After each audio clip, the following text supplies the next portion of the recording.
मुझ पे कर दे इतनी सी मेहरबानी, आजा दिल में वो लड़की दीवानी। मैं हूँ राजा तू बन जा मेरी रानी, आजा दिल में वो लड़की दीवानी।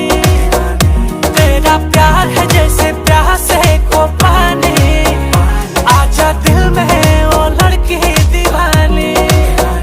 मैं हूँ राजा तू बन जा मेरी रानी, आजा दिल में वो लड़की दीवानी।